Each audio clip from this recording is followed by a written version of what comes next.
आज Doubtnut app download करें। Doubtnut पर अपने सभी गणित, रसायन विज्ञान, भौतिक विज्ञान और जीव विज्ञान के डाउट्स का करो सफाया। बस प्रश्न की फोटो खींचो, एक ही प्रश्न को क्रॉप करो और तुरंत वीडियो सोल्यूशन पाओ। अभी डाउनलोड करें। नमस्कार दोस्तों, हमारा आज का प्रश्न है पीएच क्या है, हमारे दैनिक जीवन में इसका क्या महत्व है, समझाइए।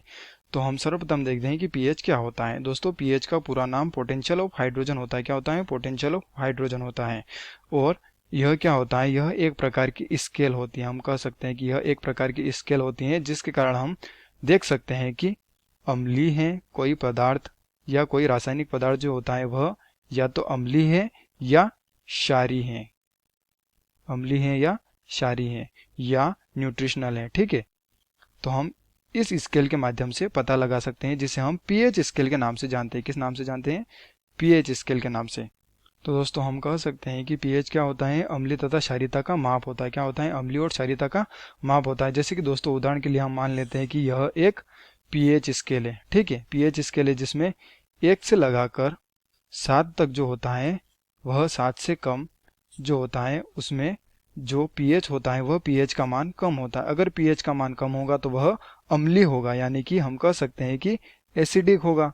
ठीक है, और इसी प्रकार से अगर 7 से अधिक होगा, 7 से लगभग 14 तक, ठीक है, तो यह क्या होगा? यह जो पीएच मान होगा यह अधिक होगा, यानी कि हम कह सकते हैं कि क्षारीय होगा, यानी कि बेस होगा। ठीक है, तो इसी प्रकार से दोस्तों हम कह सकते हैं कि पीएच स्केल में क्या होता है? अम्ल और क्षारीयता का मापन होता है। तो पीएच क्या होता है? अम्ल और क्षारीयता का माप होता है।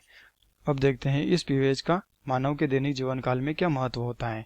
तो दोस्तों, सर्वप्रथम हम देखते हैं कि जो हमारे शरीर में जैव रासायनिक क्रिया होती है, ठीक है, उस जैव रासायनिक क्रियाओं का जो पीएच परास होता है वह कितना होता है? 7 से लगाकर 7.8 तक होता है, यानी कि न्यूट्रिशनल होता है। और हम कह सकते हैं कि थोड़ा सा क्षारीय होता है।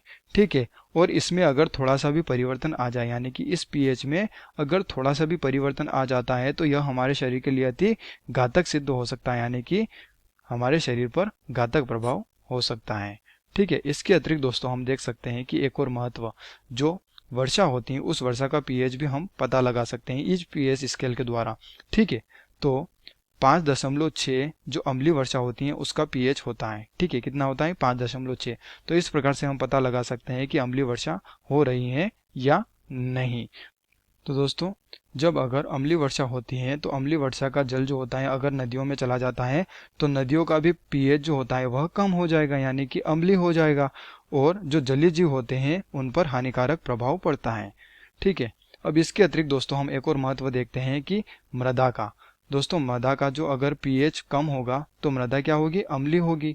ठीक है, और मृदा का अगर पीएच अधिक होगा तो मृदा क्षारित होगी या क्षारीय होगी। ठीक है, क्षारित या इसे हम क्षारीय भी कहते हैं। क्या कहते हैं?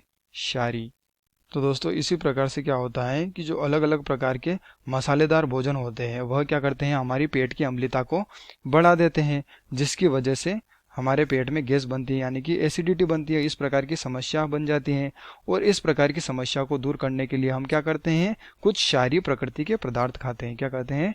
क्षारीय प्रकृति वाले पदार्थ खाते हैं। जैसे कि उदाहरण के लिए हम मान लेते हैं कि मिल्क ऑफ मैग्नीशिया। क्या होता है? Milk of magnesia.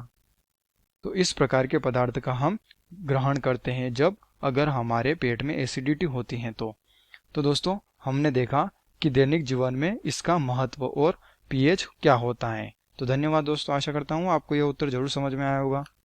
कक्षा 6 से 12वीं से लेकर नीट, IIT, जेईई वो एडवांस के लेवल तक 1 करोड़ से ज्यादा छात्रों का भरोसा। आज ही डाउनलोड करें डाउटनेट ऐप या व्हाट्सएप करें अपने सारे डाउट्स 8400 400 400 पर।